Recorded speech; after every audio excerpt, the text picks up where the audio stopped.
Hey guys, so in the next few weeks we are going to be reading The Girls Who Went Away, The Hidden History of Women Who Surrendered Children for Adoption in the Decades Before Roe v. Wade by Ann Fessler. I am going to aim to post about 3 times a week, Mondays, Wednesdays, and Fridays. As you can see, I do have other planned content coming out as well. So if I don't upload, I apologize. I will catch up as quickly as I can. Anywho, we are going to start with chapter 1, and I felt like this was the right book to start with back up because of everything that is happening in the world between the Roe versus Wade and the decision that the Supreme Court had decided to overturn it, as well as all the education that we're covering, our personal stories. So the first chapter is called My Own Adoption Story as an Adoptee. Now, this is Ann Fessler's adoption story.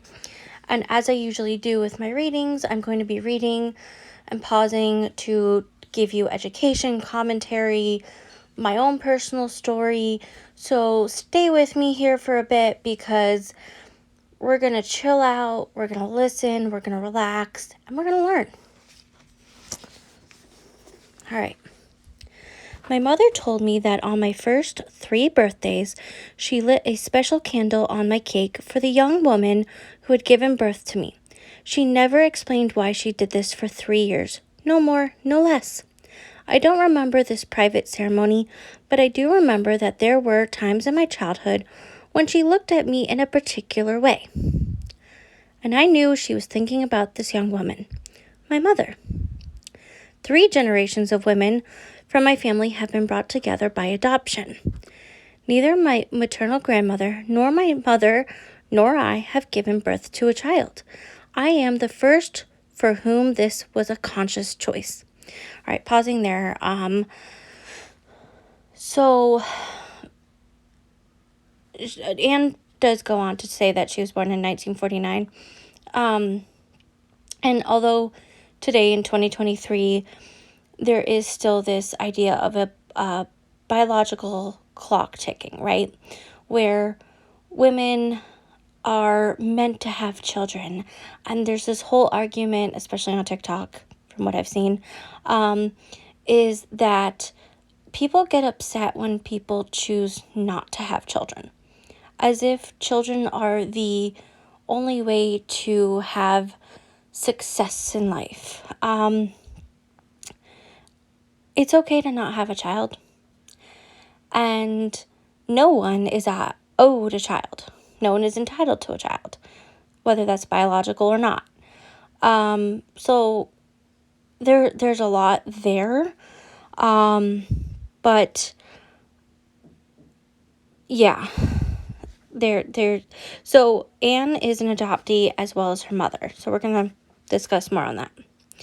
My mother was never told that she was adopted. For my grandmother to admit that would have been a public declaration of her own inadequacy. Her inability to bear children, for her husband. But my mother knew she had found her birth Sorry, my lighting is terrible right now. But my mother knew she had found her birth certificate taped to the back of a painting at her aunt's house. Her name had been Baby Helene before it was Hazel. And when she brought me home, she had named me Anne Helene. So pausing there for two points. So number 1 is adoptees often weren't told that they were adopted. Usually adoptee can figure it out, whether it's because of facial recognitions, or just like there's little hints about the way you're treated. Often it's like this big shame, this big secret, and our identities, our authenticity should never be a secret. It should be out in the open. It is who we are, and we should have access to everything that is part of us, that our culture, our biological families, our paperwork, our medical work, all of that, right? So to hide that she's an adoptee, it's like, well, shame.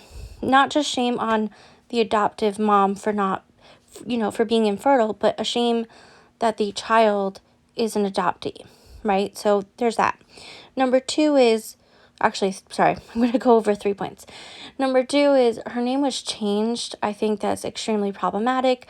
A lot of adoptees who this has happened to, in fact, most adoptees that this has happened to, have expressed that they don't feel like themselves because of it, and they will go through court to change it back, or they just begin to identify with that previous name, or maybe they choose a different name because they're non-binary or transgender, whatever it may be. But if that's true for you, I will always support you in that.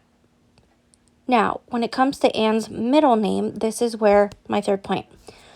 I have a similar story.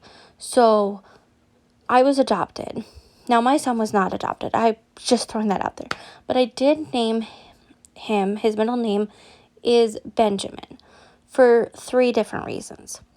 One being, my middle name is Beth, and I was named after my birth mother, which I appreciate my parents doing that for me. And I wanted to give my son the same middle initial for that. So he was named both after my birth mother and myself. And then Benjamin was named after my maternal great-grandfather, because I heard amazing things about this man. I never had the pleasure of meeting him, but he was so well loved by everyone in the family, both sides of the family. So, that's why I named him. Anyway, moving on. My mother suffered her own private insecurity at not being able to bring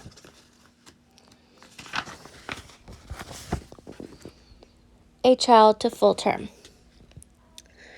But by the time she and my father turned to adoption, there was no public stigma attaching to those who chose to adopt.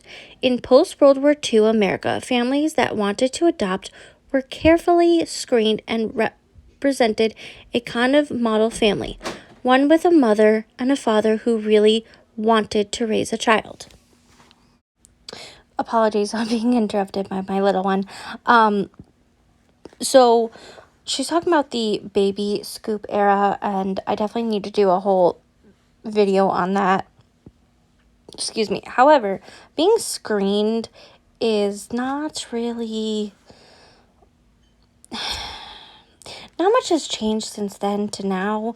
And while there are definitely more resources available, the education is just as stingy as it was back then. And really, actually, legitimately, no adoption laws have changed when it comes to being better for the adoptee. So there's just a whole lot on that. Anyway.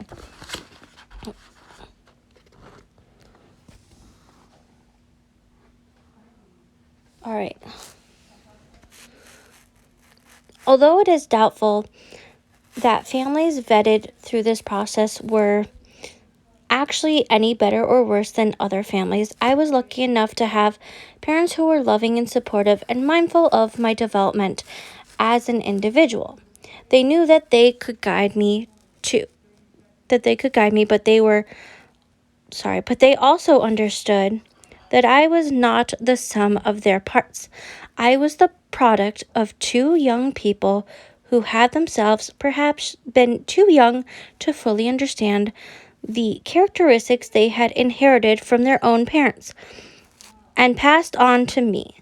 My adoptive mother and father were offered very little information about my biological parents. She was 19 and from a big farm family of English and German descent. He was athletic, a college football player from a family of means. Their parents felt that this was no way to start a family.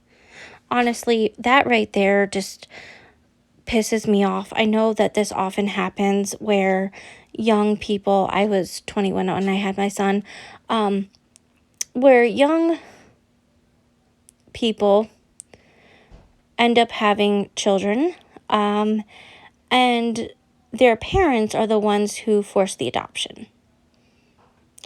And it's not their, I don't want to say it's not their business, it is their family, but it's sad. It saddens me. It's hurtful. It's hurtful. It's hurtful as an adoptee. Anyway, we're gonna move on. My mother cried whenever she told me this story. She knew it could not be so simple. I did not. The story of that young couple sounded like the plot of a movie to me.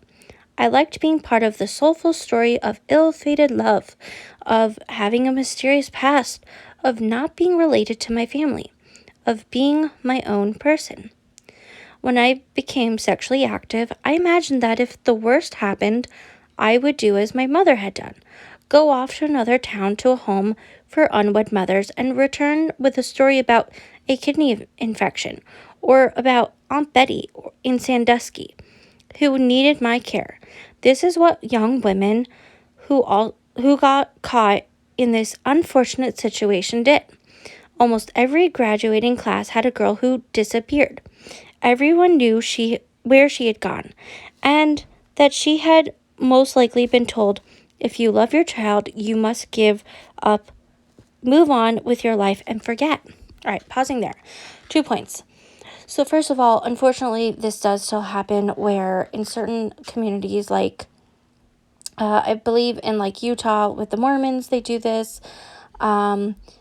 This was big in the 40s when Anne was born, due to Georgia Tan. I'm going to do a whole video with her or about her. She is a known human trafficker. Exactly this. She took in young pregnant women, and took their babies and took their babies and sold them off via adoption. So that's part one. Part two is adoptees often equate abandonment with love because we're told, well, if you were so loved that you were given up. And that's really not true. But birth parents are often told the same lie, and it's a problem. Okay.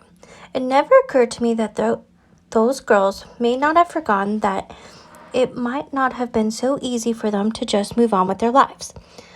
But then I had never gone through pregnancy and childbirth myself, and I had never heard the story from a woman who had surrendered her child. Then something happened that forever changed my understanding of adoption.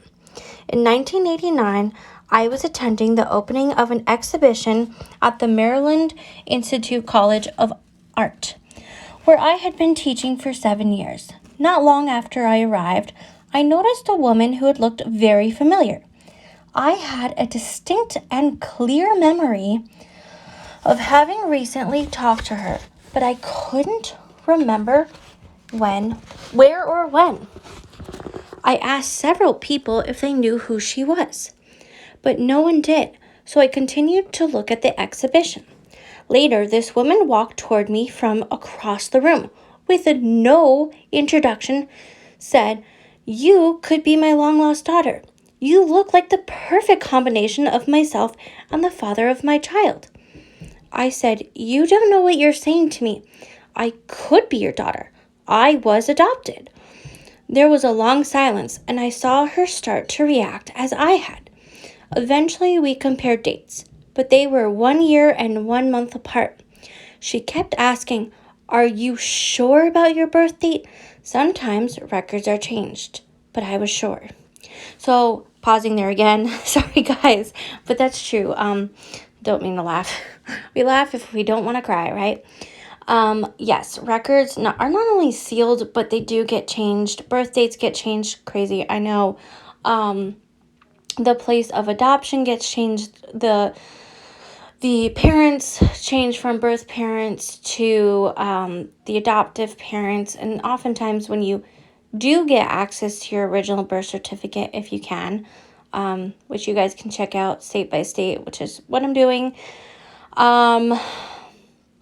they don't always have the father on the birth certificate, which we're about to cover. But so, yeah. The other woman in this instance is not completely wrong with that statement, but moving on. We continued to talk. She asked me if I had looked for my mother, and I responded that I didn't know if I wanted to invade her privacy. I said, when you gave up a child for adoption in 1949, you didn't expect her to come knocking on your door 40 years later. And she said, you should find her. She probably worries every day about what happened to you and whether you've had a good life. I could see it in her eyes that she was speaking from her own experience, and the thought that my mother might feel the same sense of loss was shocking to me. I felt guilty and empathetic and naive all at once. Why had I never considered this possibility? How could I not know? How could everyone not know?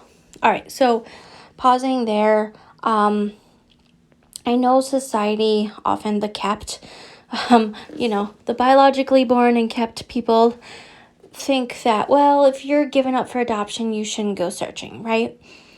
The thing is that we have a right to know who we are. And the kept have this privilege of knowing where they come from, of having that information or access to that information, even if they aren't directly given. The thing is that, and I do talk about it in The Chosen Children 2021 by Lori Carangelo, which again, you guys can read or listen to my reading of that. Most birth parents go searching for the child that they gave up for adoption. 99%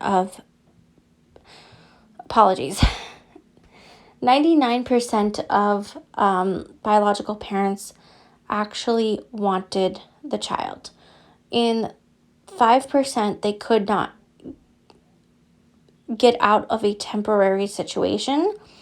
And in the 1%, yes, we would be considered unwanted. I hate that term, but true, unfortunately. The thing is that our biological parents weren't given the resources to help raise us. And that is a huge issue even in today's world. While adoptions have gone down significantly, which I think is great for several reasons, that doesn't mean that poverty isn't still a major issue and part of the conversation when it comes to why you would want to give your baby up for adoption. But anyway, moving on. I continued to listen, realizing that I had never heard the story of adoption from the perspective of a mother who had surrendered her child. It seemed incredible to me that after 40 years of life as an adoptee, I was hearing the other side of the story for the first time. As I listened, I finally understood why this woman seemed so familiar to me. The image of the two of us talking had been in my dream the night before we met. I went home and wrote down every word of our conversation. I started to wonder if my mother's worrying had caused the dream. A year later, the woman I had met in the gallery had separated from her husband and was living down the block from me.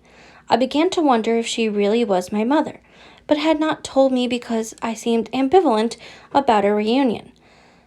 Had she left her husband and home to be near me? Could also be a coincidence, just my saying, but my parents had always been very open about any information that they had surrounding my adoption. There was a file in my father's cabinet with Anne neatly printed in my mother's hand, that contained all of my original paperwork. As a child, I periodically opened the file drawer as slowly and quietly as I could to not look at the papers, or to look at the papers containing my original name, a carbon copy of a letter on tissue-thin paper from the minister of our church congratulating my parents on the recent adoption, and records of what I had been fed during the 3-month waiting period before my parents could take me home. Now I returned to that file for the name of the adoption agency. I needed to know what I needed to know what information I was entitled to. I needed to know if this woman was my mother. The man at the agency informed me that because I was born in Ohio before 1964, all I had to do was fill out a form, send it to the Department of Vital Statistics, State of Ohio, and the department would send me a copy of my original birth certificate. After all the stories I had heard about sealed records and professional searchers, again, we're going to do all of that, it had never occurred to me that I might be able to get a copy of my records with just a phone call, a notarized piece of paper, and 2 forms of identification. When the envelope from the Department of Vital Statistics arrived, I was in the middle of making travel arrangements for a lecture I was to give about my artwork in an exhibition entitled Parents. I unfolded the single sheet of paper and saw my mother's full name, her place of birth, and her permanent residence in 1949. The right side of the form where information about my father should be noted was blank. All right, pausing there. So some things to know. Every state is different. As you can see on my YouTube channel here, and then I am posting some stuff on my TikTok if you follow me there, that how to obtain your original birth certificate will depend on the state and the state laws. Majority of states are restricted or mostly restricted, which sucks. There are other ways to find out that information, such as using search angels, Ancestry, DNA kits, all that. I will go through that. I promise you, you are not alone, okay? I have all that information. I can only do so much at a time. Anyway, we're moving on to finish this chapter. I located my Ohio map. The trip I was planning should take me within an hour of the rural community where she was born.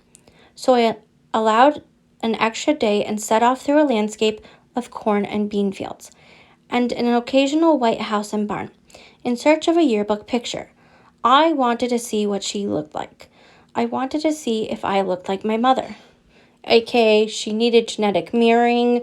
Super important to have that information. Anyway. When I arrived, I couldn't find the public library, so I went to the school. The halls were empty, students had left for the day, but teachers were still in their classrooms. I could hear the rustle of papers and blackboards being wiped clean. The door to the library was locked, but the teacher in the next room offered to help. He said yearbooks in the library did not go back that far, but there was a chance one could be found in the main office. We entered the office, and he announced I was looking for a yearbook from 1948, and the secretaries and principals and vice principals all went to work rooting through their office bookcases. No one asked any questions. This is rural Midwest. When they couldn't find the right yearbook, they wrote down names of people who graduated that year so I could call them. Maybe go to their house and look at their yearbook. I felt sick. Things had gone too far. I just wanted to look at a picture. I tried to leave, but a man came through the door, and they all turned toward him and said in unison, "Do you have a yearbook from 1948? The man said, "Who are you looking for?" And they all turned toward me. I had to say a last name. I acted as if I were asking for somebody else. I tried to sound unsure, but he knew the name, and he said her whole name out loud. And then he said, "She doesn't live around here anymore, but there's a house with a business out on Route 30. with the same last name. They might know where you can find her. I cleared out and started driving. I didn't know where I was headed other than away from the school. I hadn't wanted her name to get out. I just wanted to look at a picture. Then I realized I was on Route 30, the road with the business and the people with the same last name. As I got closer, I passed a road with a family name, the farm where I must have been before I was born. Then I saw the house and the barn and the sign for the business, and I thought, I'll just go in and buy something. I don't know what. I pulled in past buildings, past tractors, past corn cribs, and reached the end of the driveway. But there was no business, just a sign out front, a number to call, and then a man came out of the barn waving. I had driven too far back into his driveway to pretend I was just turning around. So I rolled down my window and heard myself say, I see your name up there on the barn. You wouldn't happen to know someone by the name of Eleanor, would you? And he said, yeah, that's my sister. Then he started talking. He talked for an hour. He told me about her life, her husband, 2 boys, and a girl. But what he didn't know was there was another girl. 2 boys, 2 girls. He talked about growing up on the farm, the old Victorian house, and the banister they loved to slide down. Then he talked about her and how she was different from her sisters. He said she would much rather spend time in the barn than help in the house. And he told other stories that sounded familiar. Finally, he asked how I knew her, and I told him my mother had lived around here when she was young and had moved away. She wondered whatever happened to Eleanor, so he went into the house and brought out her address and phone number. And when I left, I drove to the town where she had lived all these years, just to drive by to make sure she was okay. I had always worried that her family had disowned her and she had lived in miserable conditions. Maybe I thought I might catch a glimpse of her. It occurred to me afterward that she might get suspicious when her brother told her the story of a woman who had been asking about her. Maybe she had not told her children. She might be living in fear that I would just show up on her doorstep next. I couldn't decide whether I should contact her right away or wait. I waited 14 years. That's so heartbreaking. If you guys haven't been following me for a while, I refound, my birth mother when I was 21, and in December of 2021, that's confusing. So I was 21 years old when I refound my birth mom. I was pregnant at the time.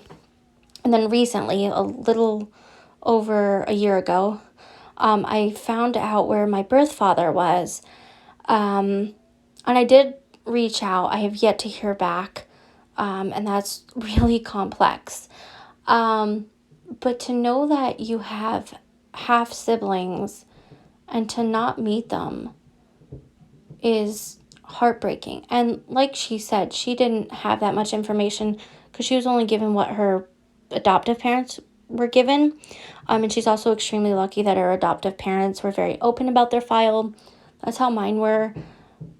Again, it's a super rare thing for adoptive parents to do.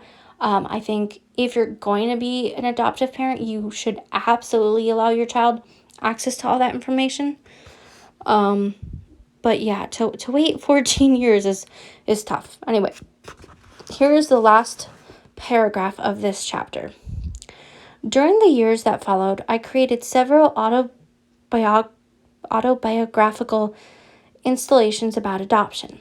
Whenever possible, I offered space in my exhibitions for members of the community to display their stories of adoption along with mine.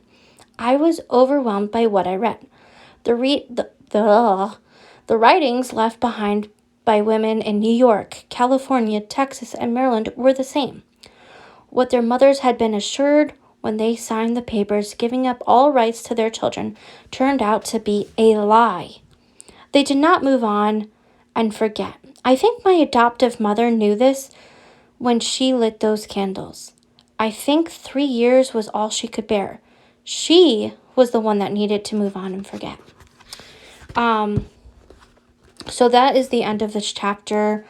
I will post on Wednesday the next chapter, which I'm going to break up into 3 different sections for a reason. But yeah, adoptive parents, especially ones that are infertile and that haven't gone through therapy and haven't done the work to overcome that infertility trauma, are often the ones that are jealous and try to keep the biological family away. And it's a problem. Now, I'm not saying that her mother was a bad mother at all. It sounds like she tried to do her best, but that there was a lot more that she needed to work on. And remember, therapy is just beginning to be destigmatized now. You know, yes, therapists have been around for a long while, but to go to therapy for infertility or for adoption trauma and for all this is still relatively new and being spread as this is much needed. And there is a lack of therapists out there that do understand adoption as trauma, right? They understand that the loss of a parent or divorce is trauma, but they don't recognize that when you're adopted, you lose both your biological parents. People really think that when you're adopted, that your adoptive parents are just can immediately take their place. They don't see that children need to grieve. They don't see that the birth parent needs to grieve. Yeah, so anyway, I'll see you guys Wednesday. Thank you guys for stopping in. Much love to you all, and check out my other videos.